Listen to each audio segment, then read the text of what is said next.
Hi, everyone. I'm Tandy Gutierrez, and welcome to our featured member vlog. Every month, I feature one of our unicornwellnessstudio.com members in order to share who our community is filled with and to get to know each other at a deeper level. It is who is holding space for each other energetically, and I feel like it's not only a pleasure and an honor to introduce you all to each other, but a necessity to know whose energies you're souping in there with. Unicornwellnessstudio.com is a membership-based online wellness center anchored in 30-minute mat-based workouts, a monthly guided meditation, new and full moon tarot readings, all based and written within a 4-week cycle format in accordance to the current astrology and moon cycles by yours truly. It is a community filled with incredible women sharing their personal magic in all kinds of ways. And each month, I feature a unique unicorn and share her story.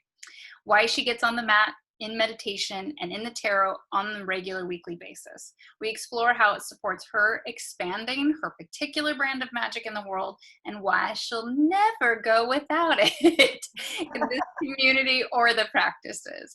Please meet Kristina Wingeier. And I'd like to first read her bio because she, speaking in third person, although she is here with me, is so wonderful that I wanted to give it due justice. So before we get to chat, Christina is a skywatching astrologer keeping time with the moon tide in Shell Beach, California. So we're on opposite coasts. She's been studying astrology since her early teens and began weaving it into her consulting work in 2012. She has worked with hundreds of clients around the globe. She brings over 25 years of experience using her energetic gifts combined with continued education, exploration, and practice. As a natural intuitive, she is skilled at illuminating ways clients can navigate change in a way that both honors their personal pacing, but also keeps them accountable to their own visions and goals. She loves working with clients over several months or years, offering ongoing support and healing. She's a certified hypnotherapist in the spiritual counseling practice of depth hypnosis, a trained wayfinder life coach, and a daring to rest yoga nidra facilitator. She has trained extensively in many healing modalities, including herbalism, nutrition, and energy medicine.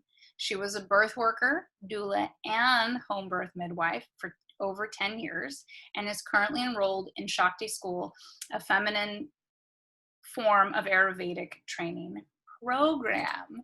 So, Christina, thank you for joining me today. Thank you for inviting me, and thank you for reading that. It's nice to hear who I am sometimes from another person's perspective, even though I wrote it. You know, I don't know, I'm a Gemini, so like I'm multifaceted, probably as you can tell by all the different things I've done, that sometimes I'm like, what is the cohesive kind of center of me? One of my favorite things about these featured member vlogs, and we've had a podcast over the years, is reading members' bios.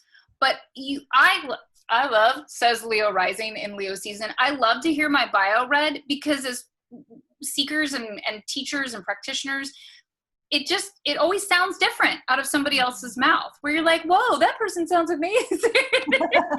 Because she is so amazing. So yeah, but I wanted to give a very structured view of who you are as a jumping off point. But from there, hi. What do you want to share with everybody? What do you want people to know right now about you most? So I love to teach. I teach a lot. So I do consulting, I do intuitive astrology consults and packages and kind of astro coaching packages and all that one-on-one work. But I really love teaching as well. And I've taught a lot of different things over the last several years. And I, for instance, taught one of my signature courses called Goddess Codes today. So I love learning and teaching and sharing about the asteroid goddesses in astrology and really studying the roots of these myths and these goddesses that we're calling on today in 21st century life. And we're like, Inanna, Ishtar, but do you really understand the root of who she is and where she came from and all of that? And so it's really fun I love teaching, and I had a great class today.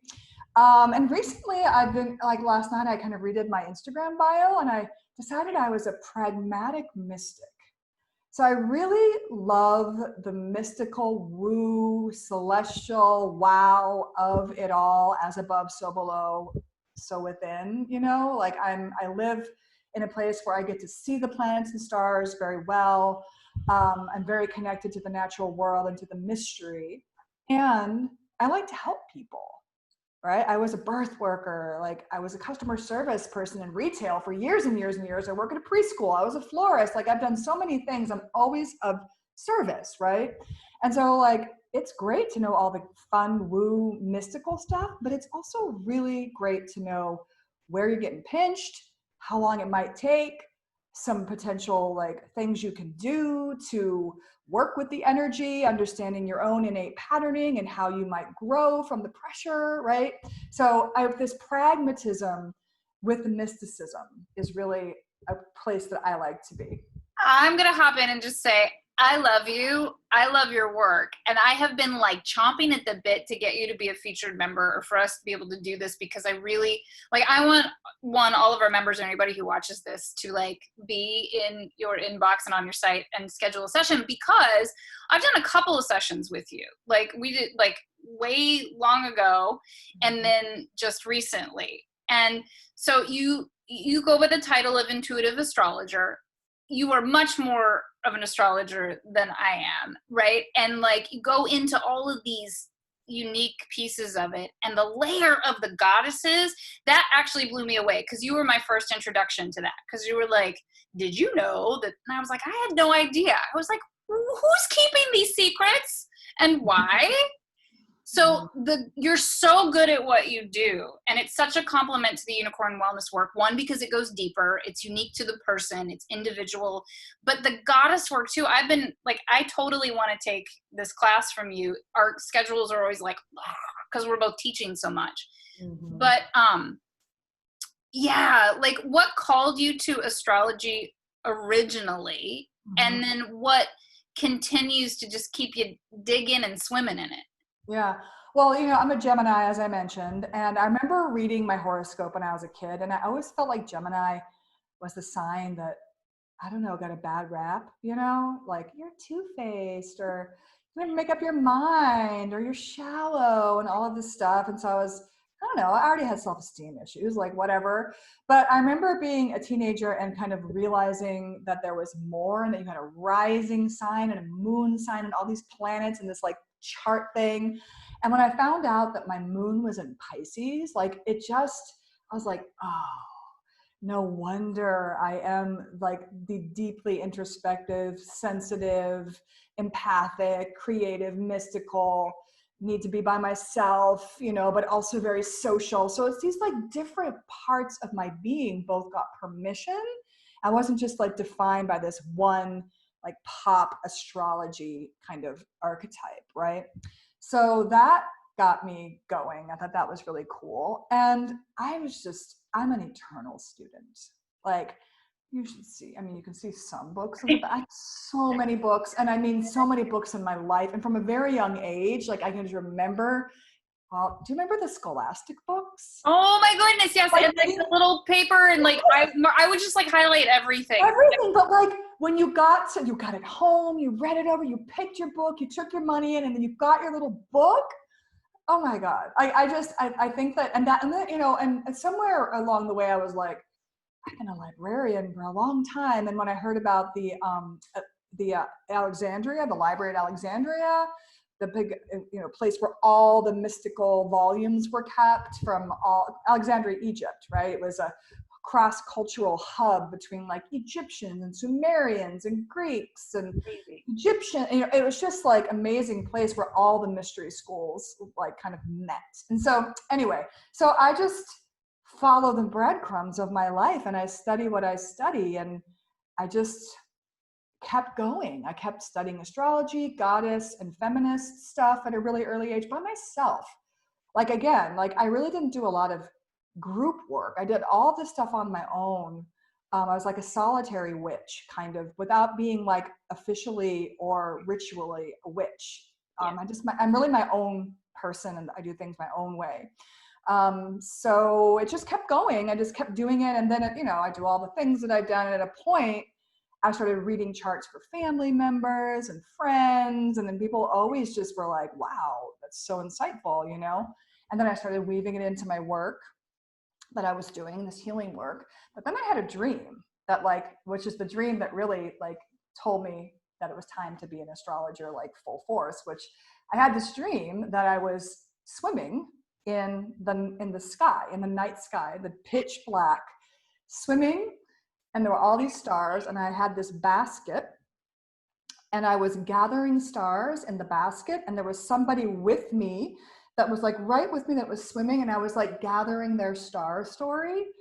And it was a very cosmic, beautiful dream. And I woke up and I'm like, okay, I'm an astrologer. I need to start just offering these sessions, get out of my own way, continue my studies, and start taking classes and things like that to go deeper. And it's just been a really fun path ever since. So that was really 2015, 2016. I think I had that dream in 2016. So that's amazing. I mean, that's so yummy. You cannot ignore that. And you're okay. It's a clear message to me. Yeah. I have interesting dreams on occasion, and I try to pay attention. So I have exhausting dreams where I'm they're so it's so busy in the astral realm that I wake up exhausted. Being human, I find to be challenging. But that's where we connect because we both have a Pisces moon. Pisces moon, yeah, that's that mystic and the poet, and sensitive, empathic.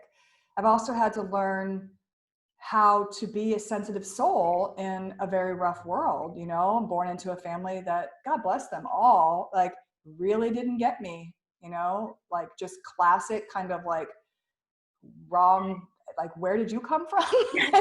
Who are you? You just really don't fit in at all, and you ask too many questions and you're weird, and so yeah, it's just part of the journey. So I actually, one of my courses that I taught before I was doing astrology full time is called The Conscious Empath, where for all my own practices of learning how to manage my energetic hygiene and really teaching skills and tools to not be flooded and bombarded and collapsed by being a sensitive, empathic person, and not also I'm an empath, but just okay, you're a sensitive, empathic person, let's be conscious and aware and sovereign, right?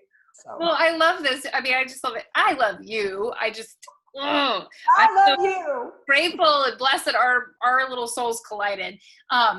Because I don't want this to be the transition yet, but Unicorn Wellness is the collections of, I teach what I teach because of that right there, of trying to figure out how to, I love it, empathic hygiene. Where was that phrase 20 years ago, of the meltdowns and the energetic and the depletion and the fatigue and just trying to figure out if what you're feeling are your own emotions. I think or they belong to somebody else. So again, you and I connect on so many levels, but in different ways, right? Because everyone has their own unique brand of magic. Totally. And for me, all the grounding work of the movement, meditation is just a must, but the tarot also. Mm-hmm. Do you still do tarot readings as a part of your work?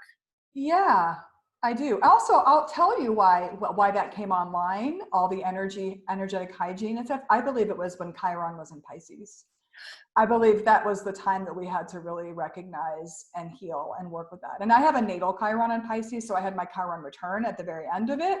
But I really do feel that was when all that language started to come online. We were using it very empath, empathics, Right. I mean, there were books before that about being highly sensitive and stuff, but quite frankly, all that stuff, I don't know if I can curse, I almost did, but I didn't. Really, I didn't like the title, and I didn't want to read that book, and I hated it. Oh, no. And I hated it. I was I was told that my whole life, and I'm I am not highly sensitive. Clearly, I am. Well, do you know that experience didn't come into my, because my childhood too was, I'm adopted. So that feeling of where did you come from? You're clearly, one of these things is not like the other, was totally a part of that. But I wasn't so much pegged because everybody was busy being their own, dysfunctional self, that they didn't really label me as sensitive. And I was definitely somebody who made everybody else comfortable at all times from the beginning, because that's kind of the mark of like, the adoptee of like, they will get rid of me if I don't fit, right? So I didn't have that label as a person, like as a unique person. And it didn't come into my life until I had my first child. So my oldest son, so sensitive in so many ways. And it, again, because he was a boy, and it had this negative connotation to it. And until I read The Highly Sensitive Child, I don't know if I didn't love the term, but I finally felt like there was oxygen in the room of like, okay, I can start with this. And then realizing my psychic capacities, then looking at his chart, I was like, oh. Do you ever do charts for parents for their kids? I do. It's pretty interesting. I remember I've had to, don't do it that often, but I had a woman, I read her chart, and then she was like, can you read my kids' chart? And she like booked readings for her kids, and she sent her husband in. So like, it's pretty interesting to see the celestial dynamics. I guess that would be a astrological family constellation work. Right? Yeah. So I just think looking at their charts in general is so helpful, like where you get stuck as everybody's their own little soul, and then you're like, oh, okay, well maybe if I approached it like, then they get to blossom a little bit better. It was so and then you have more compassion for people. Yes. You're like, oh, they can't help it. This is just how they are. They're wired this way, and maybe this is annoying, but this is annoying about me, and I'm wired this way. So bring it like more compassion all around, right? Yeah, so that's my favorite. To understand, and it's really like even simple things like when I recognize that like somebody that I very close to for a very long time had like all this fixed energy in their chart, and like most of mine is mutable and cardinal, and it's like no wonder. It's not even like the signs, it's just the modality of way of being, and how like if somebody's super changeable all the time and takes charge, and somebody else is like, no, I don't want anything to change, but they're very stabilizing, like stable, that's a good thing, but like can also be stubborn or like really like hard to get them to do something different. So you can have more compassion. Just described my marriage. Okay, mine too, but create perfect balance, right? Like, yes, we try. Yeah, but to answer your other question, I do tarot. I work with the Oracle and the tarot a lot in my Astro membership by the light of the moon. And I haven't been doing it on one-on-one readings. Like I used to do these Astro tarot readings, which you've had some of those, I think, with the moon cycle. But I haven't done those for a while, but mostly I use it in my membership, where I do a video and an audio for the 4 main phases of the moon, and I always do a tarot and oracle card to weave in to like kind of be some guiding energy for the week. So yeah, it doesn't matter what modality you're using, I don't think, because you are so intuitive and so capable of weaving all of these. And it's just so rich in like your experience and your temperament to things, that you were a doula and a midwife, like so much magic, like just it's the blood mysteries, it's like the women's mysteries, the hormonal shifts and changes. I'm also postmenopausal. I had an early menopause, so like I've been through all of those: menarche, menstruation, I had a child, I breastfed, I went through menopause. So I've been through all of the phases. And I also, another like facet of my work, I haven't really fleshed it out completely, is like it's that thing that's coming also online right now, which is the 4th archetype, where we don't skip from mother to crone. Because especially if you have a menopause early, like I am not a crone. Like certainly I have more life wisdom than I did when I was 20, but I'm only 53. Yeah. And I'm like an empress, right? There's different words I've heard. I've heard matriarch, empress, queen, and I'm like empress. I like that tarot, that's a Venus energy. And that was really what Goddess Codes came out of too for me, was I was like looking at all of the different feminine bodies and understanding how at certain times in our life, it's almost like the codes get turned on for different roles, you know? Yeah. And how when you go through perimenopause, you really start to question things and challenge yourself and wake up to a new value system of not like just my reproductive system, because you know how women are just valued for their reproductive systems. Anyway, we could go on. So No, I'm like, keep going. it's the birth work, you know, it's all that like advocacy and work in women's health for a long time that still shows up in my work, you know, in this different Yes. way. Well, witnessing the magic transmutations, is that like that we go through, you know, I've always said, I mean, magic is, I mean, I think that birth is really the real magic that we witness, right? Like there was nothing, and then now there's a person and a soul, and it's so traumatic to get them into this lifetime. Like, I don't know, I was blown away. Like I was not somebody who was like, you know, antsy or particularly planning on getting pregnant. It was such a gift from the universe. Like, I was totally on board when we found out, but I felt like I was late to the party in learning, you know? And then it was like, what? And after I had my first son, I was like, I'm going to be then I was going to be a midwife, because I was so like, the power as females, whether we choose to utilize it or not in that capacity, is so mind-blowing. Totally. And that's really like menopause and losing my cycle got me more into the moon cycles, because I was like going kind of nuts not having a cycle. Like it was so hard not, because that was such an anchor for such a long time. You know when you're going to get your period, you know, you just know your rhythm, you just know. And like when you're in perimenopause and that stuff is all wacky, and I was having a rough time because I was needing to quit what I was doing. My body was falling apart. So I was having really intense symptoms, right? And so that's why I really started like anchoring into the 4 moon phases and like really just being like, okay, new moon is it's my reset time. First quarter moon is like this kind of like coming out after my period time. The full moon is like my ovulate, and not like even thinking about it hormonally, but like following that rhythm as a hormonal kind of pattern in my own body. Because I could also feel that very, you know, strong. I could like lean into it. I didn't have to make it up. I was like, oh yeah, I can lean into that. Yeah. And then it's like very nuanced depending on the sign and what it's doing in my natal chart. So there's like layers upon layers upon layers. Well, this is, again, where we totally connect, because for Unicorn Wellness, the cycles of it are by the moon cycles. Like, which is what I love. I mean, that when I saw that, I was like, who is this woman?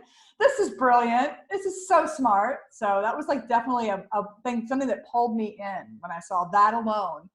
Well, I just also felt like so late to the party. So at this point, it's probably been over 10 years since I've followed it as my own cycle. But I just look at women now, and as like, why are we not teaching these things?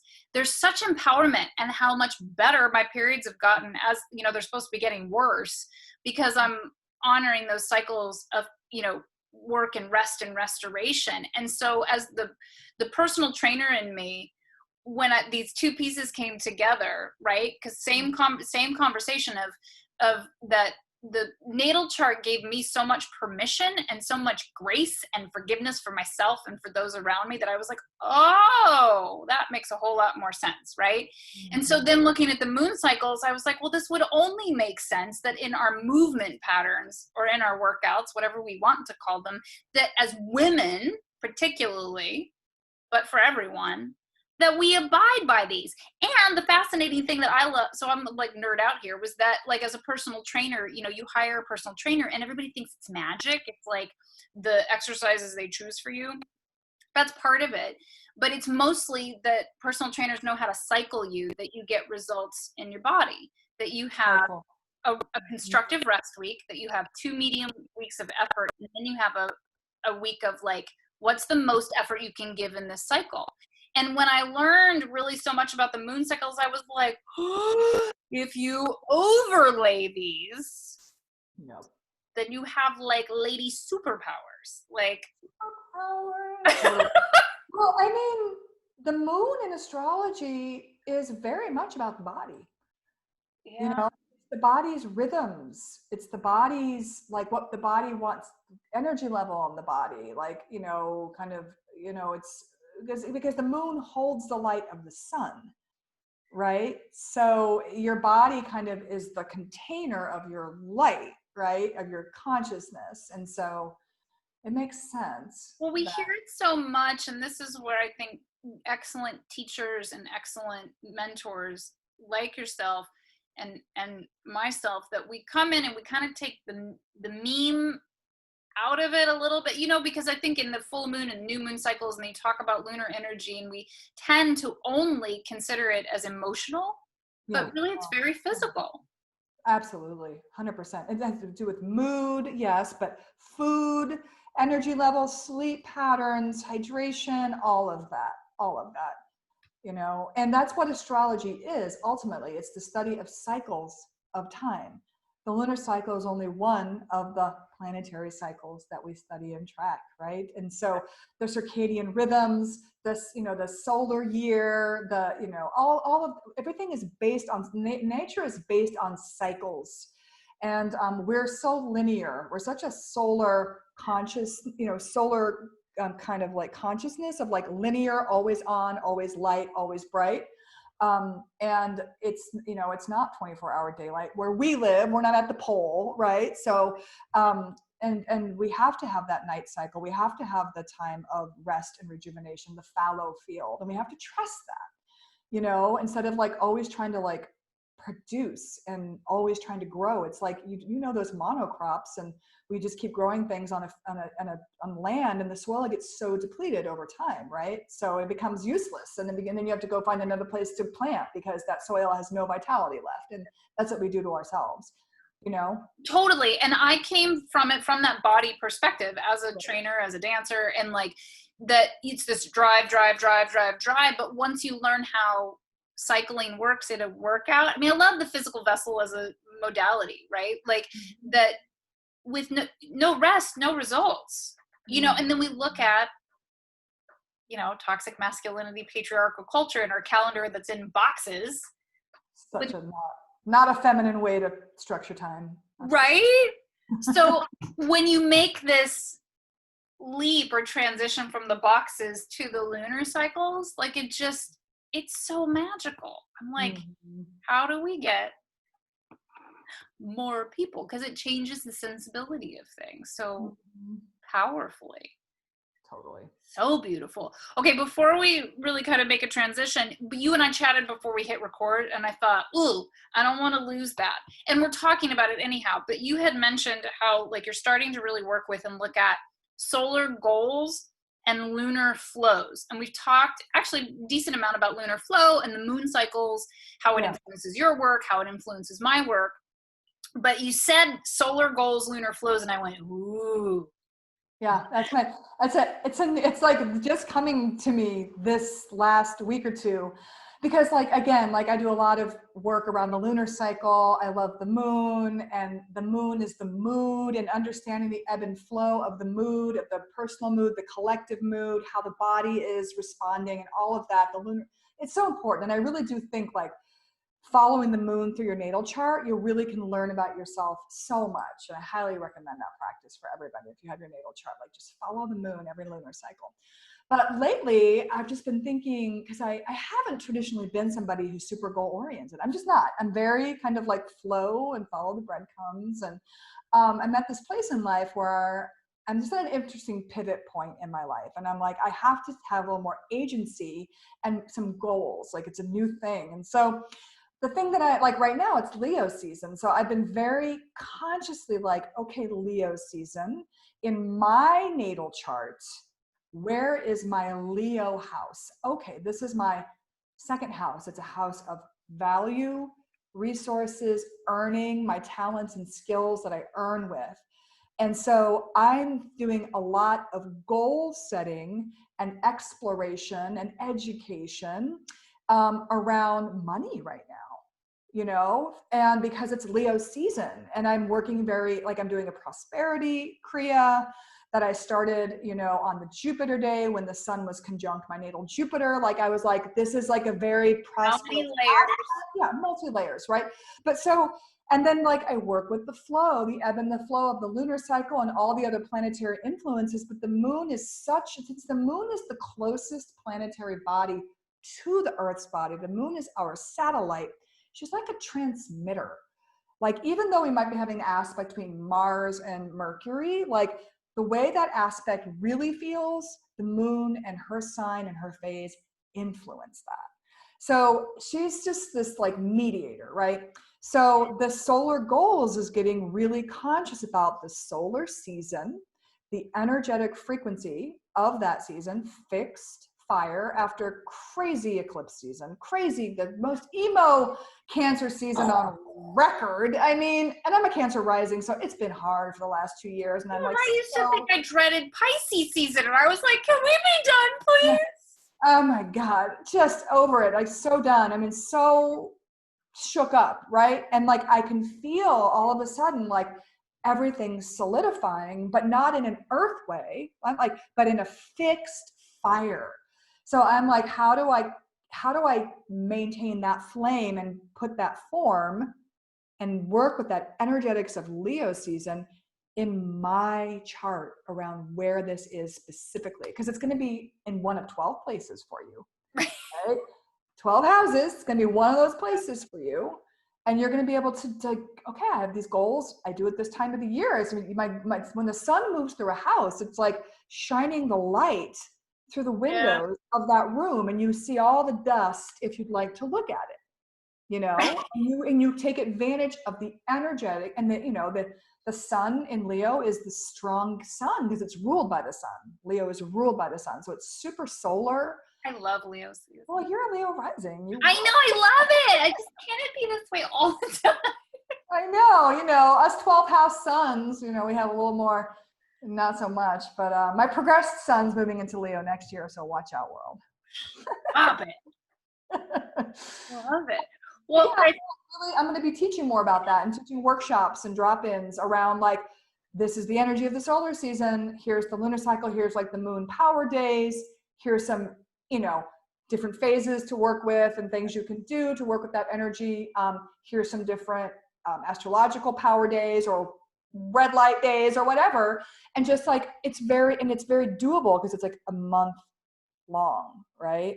I love, that's what, I mean, literally you just did the transition for me because I was like, are you going to launch this? Like, how's this? Because I need to be in that. Like, that speaks to me so loudly. I mean, all of your work does. We need to figure out how to. Yeah. But I'm in a big, like, kind of things are going to look different in 2021, not in a great way. Like, I know that I'm changing my business model a little bit. I'm trying to like figure out, you know, how I can be of service in a way that's going to really be useful and interesting. And again, I'm a pragmatic mystic. So like, let's get practical.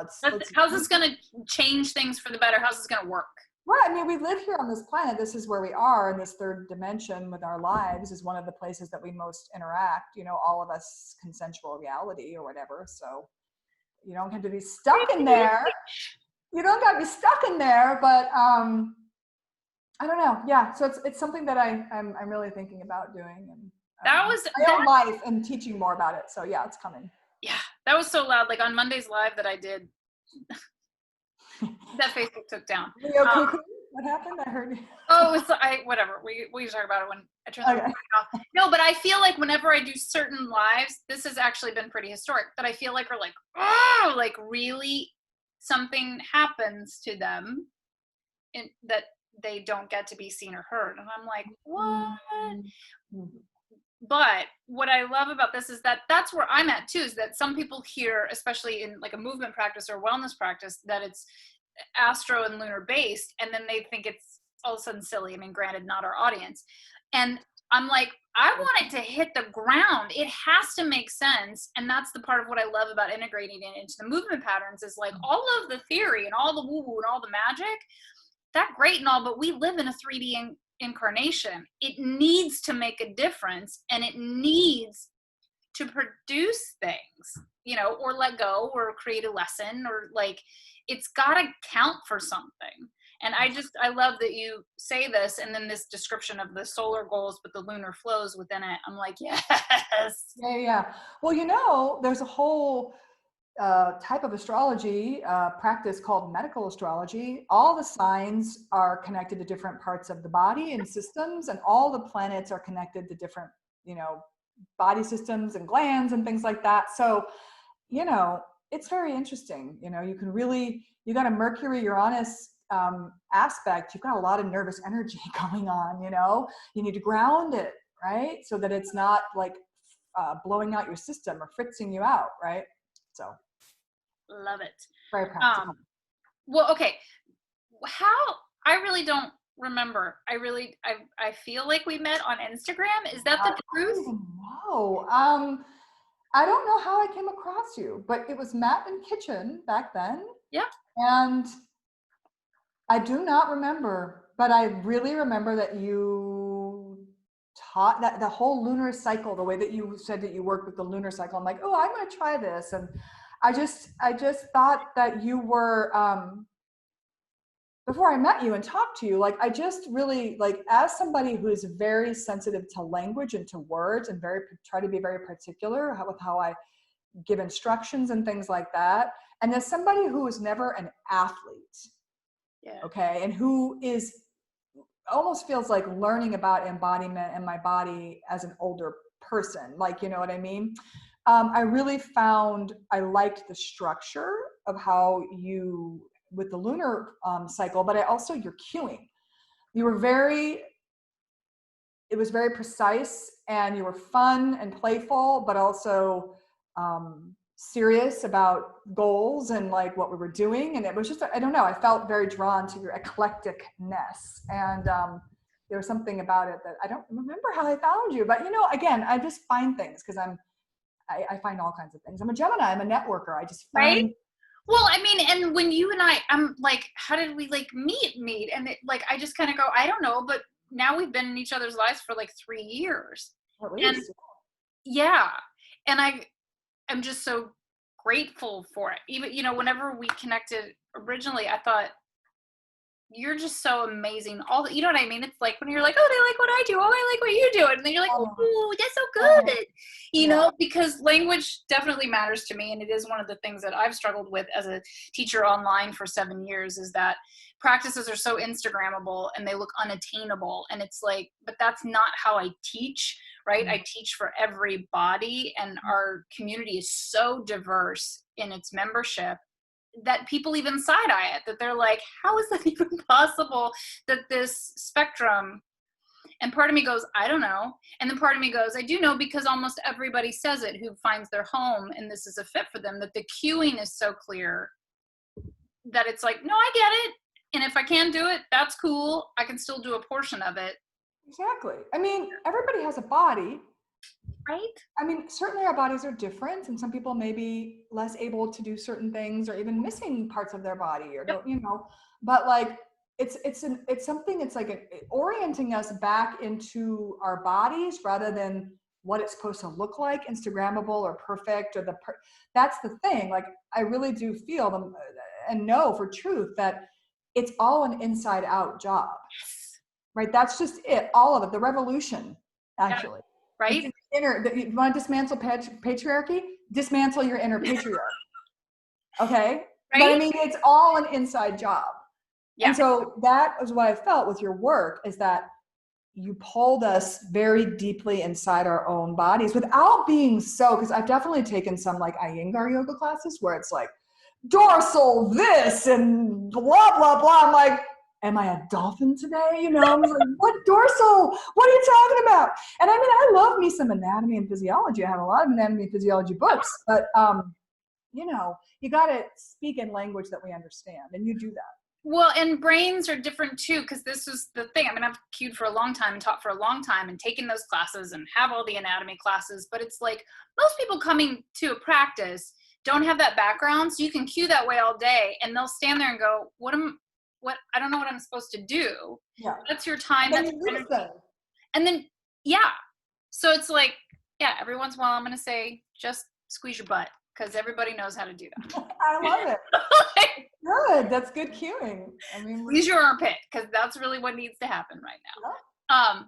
Well, okay, so, somehow we collided. You found me, and then we came to be friends, but it's not like we're in each other's pockets all the time at all. I would totally live in your pocket, by the way. But what does unicorn wellness, I don't know, how does it support you, and what really calls to you? I mean, we've talked about it, the lunar cycles of it, but you stay, I stay, yeah, it's valuable. Like, listen, I'm going to tell the truth. I'm a Gemini. I know I said it 26 times, but I do a lot of different things. Yeah. I've never been I'm going to tell the truth. I don't get on the mat necessarily through your work necessarily 5 days a week, right? But it's one of my places to go.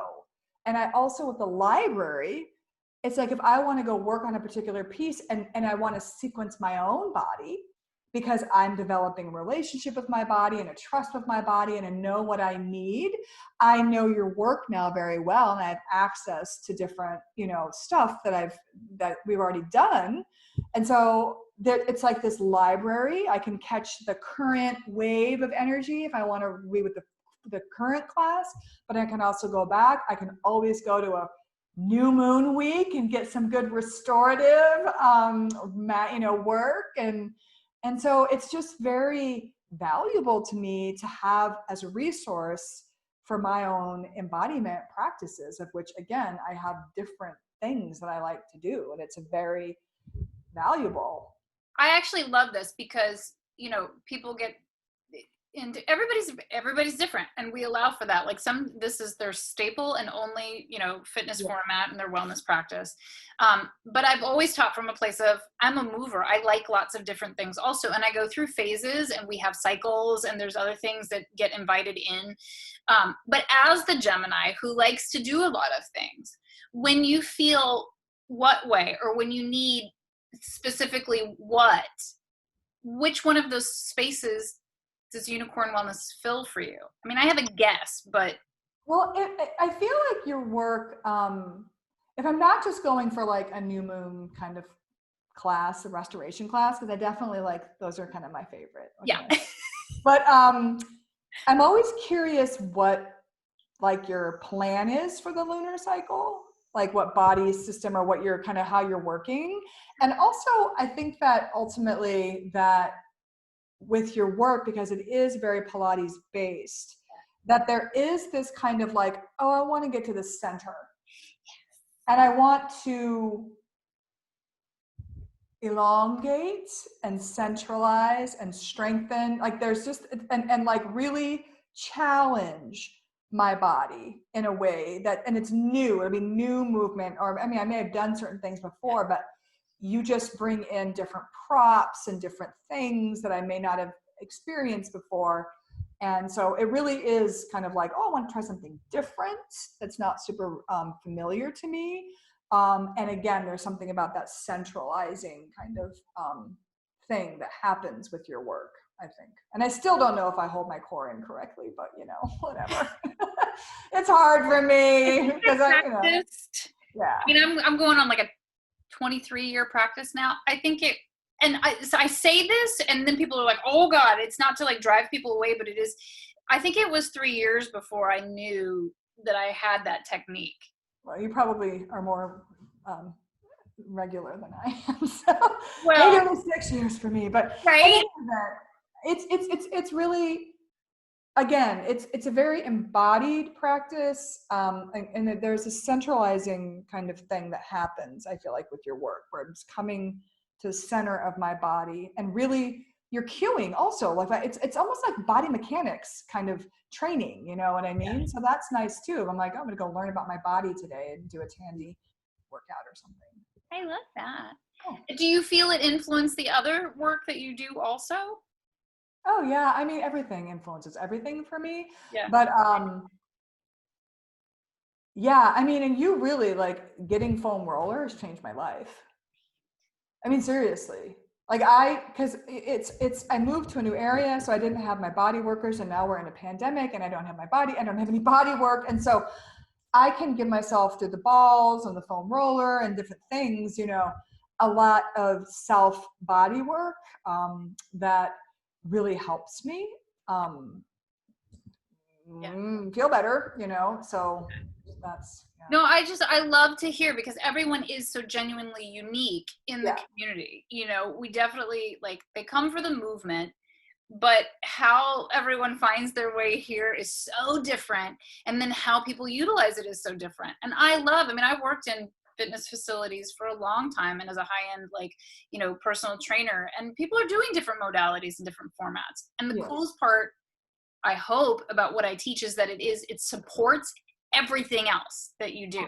It does not have to be your one and only, and I'm not snotty about it. Like, you know what I mean? It's like, oh yeah, you also like the way that you're like, we're being very snotty Pilates in this movie, you know, whatever. Like you're very playful, and because Pilates does have this very like kind of intense, serious, like perfect kind of vibe, you know, and you make it really accessible and fun, and that's helpful because it can just be so intense, I found.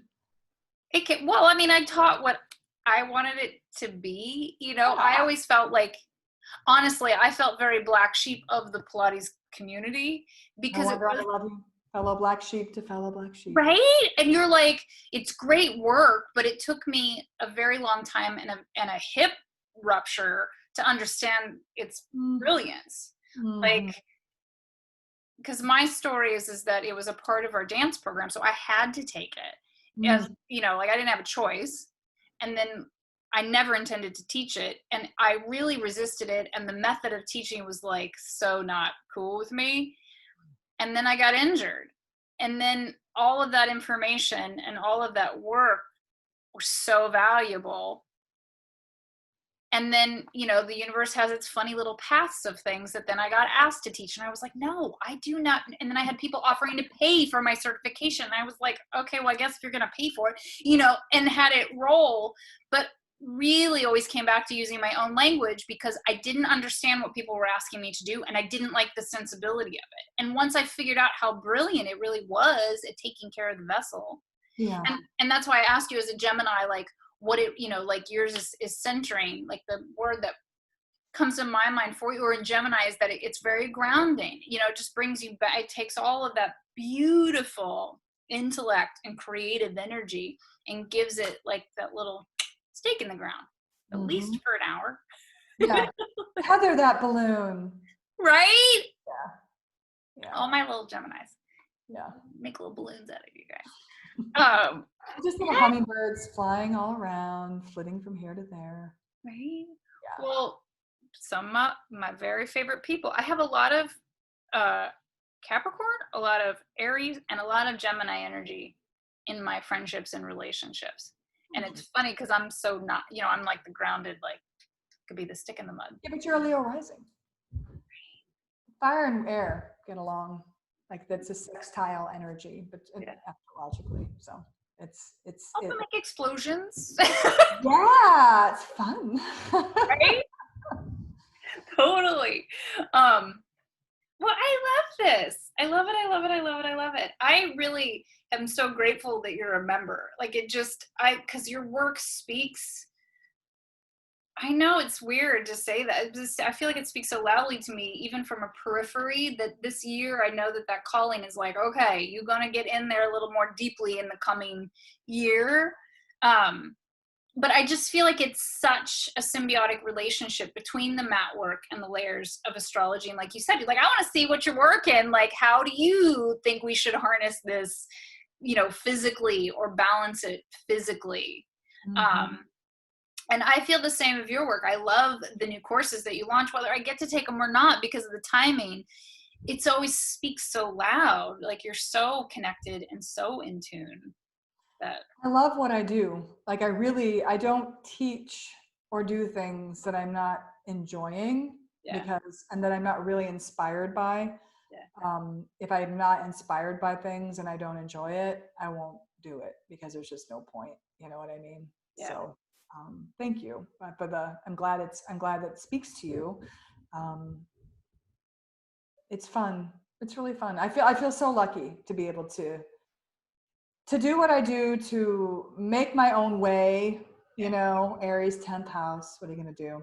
Gotta go my own way. Saturn up there trying to figure things out. But, you know, and really, I do feel very innovative. And I do feel, I really do look back now as someone who's lived a, you know, chunk of time and done a lot of different things. And I'm like, yeah, I really bring a lot of really interesting pieces together and can pull from many different places to create something that's quite unique. And so, and it's fun for me. Like I realize that I'm an artist in that way. Like I may not paint or stitch or do things like craft wise, although I might do a little exploration around that, but I'm a storyteller and I'm a weaver and I'm a very creative person. I create everything I do is I do it all. You know, I have a graphic designer that helps with some of the PDFs sometimes, but that's it. So it's like so much a part of my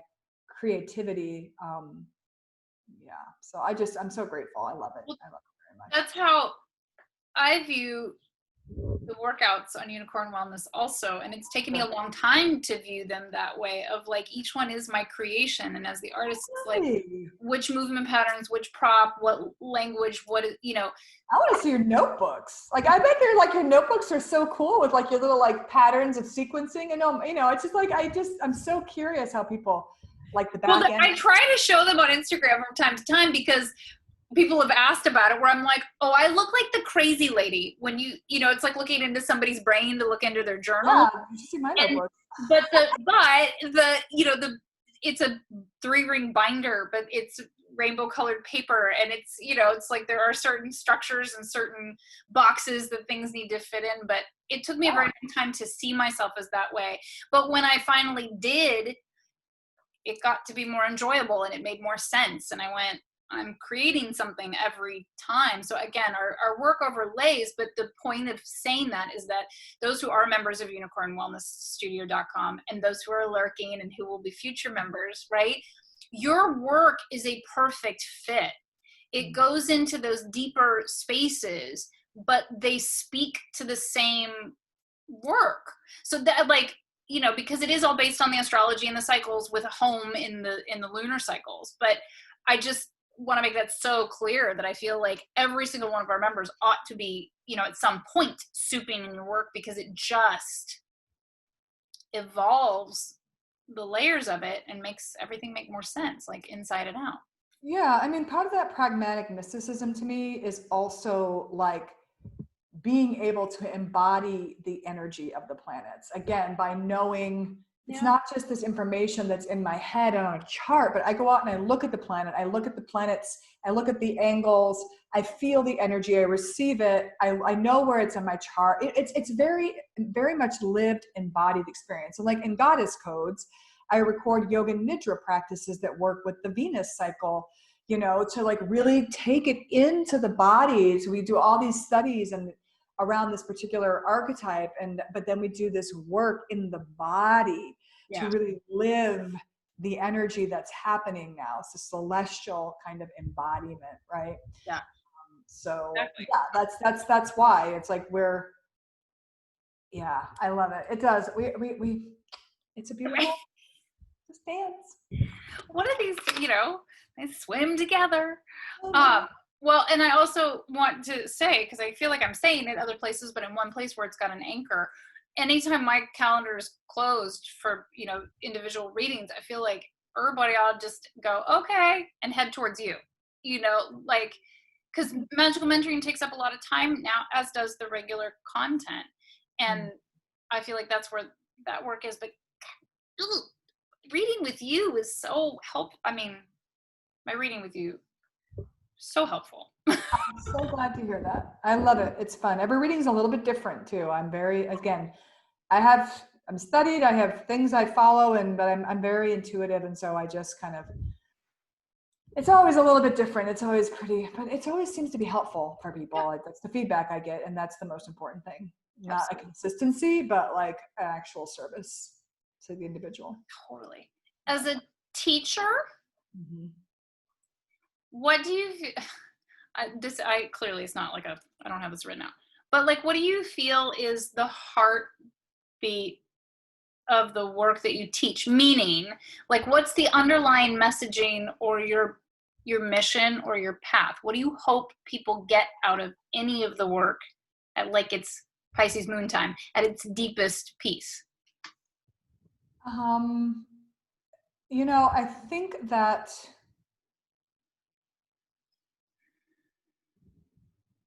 it's working with cycles of time and trusting cycles, trusting rhythms, understanding yourself and your unique patterning, what places, you know, your own ups and downs and rhythms, and where you get activated and kind of pain points, all the parts of your being. There's a unified whole also. Like, it's really like, I think I've done a lot of work in my own life around feeling very polarized or very fragmented. And so really kind of accepting all of my parts in a unified way, and like working with my own rhythms and cycles. And like, if I can help clients do that, I can help my students understand themselves more fully by going into different archetypes or different, you know, teaching them traditional astrology stuff like what the planets mean and things like that. But I really want them to help understand themselves better and bring more compassion to themselves and to their process, because I just feel like it's so easy to be really hard on ourselves and really also very fragmented, or think you can't be certain ways, but we just are so multiverses. I mean, didn't Walt Whitman say, like, I am multiplicities or something? I don't know. I don't remember. But, you know, so there's something about cycles. There's something about wholeness. There's something about like trusting flows and ebbs, but also not becoming a victim to the currents. You know what I mean? Because again, that's why working with this like solar energy and solar seasons, or getting very focused with certain transits. Like, I've been talking to everybody about the Mars retrograde. I'm like, okay, because it's a big thing. It's coming. Where is it happening? How can you work it? Like, where are the challenge is going to come from? So I don't know. That's probably a very diffuse Piscean answer. Well, my Pisces moon sees your Pisces moon. I'm So totally organizing no, principle. but I think if I can nutshell it, like I hear that the main piece is honoring the cycles, which I really is an element of what I find to be most important too. You can't bloom all the time, and it can't rain all the time either. And we do sometimes just have to muck our way through it. And then some pieces are like, yeah, you know, like amazing, that you're like, enjoy it because it's going to be amazing. So I love to hear teachers, like, what's their heart, like what propels you to continue to teach, what lights you up, you know, what's the what keeps pushing you along when it's not so fun. Yeah, well, and you know, I'm always teaching new things. So my new curve is like, learn how to evergreen that stuff, Christina, so that people can come Right. after. It's in the works. I'm like, why am I always starting over? But Oh, I feel just with too all many the fire ideas. in my chart, I have felt that way I have felt that way a lot. Yeah, Yeah. yeah. But just creative. So many ideas. I'm an ideas person, and I'm really good with helping people with ideas. Ideas come to me, and they're not always mine. So I Yeah, give them to people. I'm like, oh, what about this? Oh, I hadn't thought about that. Like, it's just like, I don't totally. know. I'm dialed in that way. I So love it. I love it's it. fun. If there was one, okay, last question, then we'll close out. If there was one, ooh, maybe two. Okay. Because I will share this probably in August, I think, but it'll live in perpetuity for 2020, because it feels, and it is such an I know we can't talk here, but I have a said, hashtag for this you know, year, but it's yeah. but you'd said that you want to help people to resist being capsized by certain energies too, right? To like work with it. Oh, okay. Yeah. You know what I mean? So Yeah. for 2020, and I know it's not a light switch, but what do you feel like people just need to really like, y'all can't get capsized. We got to work with it. Yeah. Okay. Yeah. It's a long game. It's a long game. We're in the midst of a major cultural societal change that's happening. It's planetary cycles. This is a long game. Stop trying to want things to be what they were. I mean, you can mourn and have grief. And I think mourning and grieving is an important process to honor what is no longer. But things are in rapid transformation. And this is a long game. This is a bridge year of a longer game that I would say is running until at least 2022 and probably 2024. So, I mean, Talked on the back end about that. I totally agree. Adapt, resiliency, learn to see not only what is dying and collapsing, instead of grasping from that pile of like the past, what is in the rubble that you're rebuilding something new with? Because there is a parallel thing happening to this. And when we're just looking at this, we're missing this. And this is new, amazing potentiality. Okay, it's certainly not without danger and scariness and weirdness. The Aquarian age is a lot of things. Technology is a friend and a foe, right? But like we have to adapt. So find tools and technologies that help you become more adaptable and resilient and creative to rebuild. I think there's a lot of potential and a lot of really beautiful things happening. We're just not really highlighting a lot of the other things. And of course we're being fed that. So, but so long game. Yeah. Sorry. Don't hate me. No, I just called in backup because I kind of feel like that's part of what got my video taken down the other day. Because I was like, I don't know. But okay, well, post recording. Right? I want to hear what happened. No, we'll talk about it because it's not probably that interesting to anybody else. But energetically, I found it fascinating. And I mean, you're here, and I'm like, oh, let's just pull a little gem out, shall we? So, I mean, Christina, thank you so much for sharing. I love you so much. Thank you, Sandy. I really appreciate you asking me to speak with you today. I love you. I love your work. I'm sure this community, I've met a few people, but you have a beautiful community of people around the world, and it's really an honor to be invited to be featured in your vlog. So thank you. Of course. I just feel like, you need to meet more of them, and down the road, I just feel like maybe there's something we officially do together, but regardless, I just feel like it should all soup together because your work is so good. I get so much out of it. And I know, like attracts like, and the community will get so much out of your work also that just supports everything that we're teaching and doing and experiencing. So we'll head out for today, but thank you for sharing you. I love you so much. And for everyone listening, please like this video, subscribe to the channel, and head to the links below to connect with Christina in all the ways that call to you. Plus, explore unicorn wellness through guest access, once in a lifetime, monthly membership, the Unicorn Wellness Handbook on Amazon, magical mentoring, or even a personal session. So thank you all so very much for spending your time with us, and we will see you next month. Bye. Bye.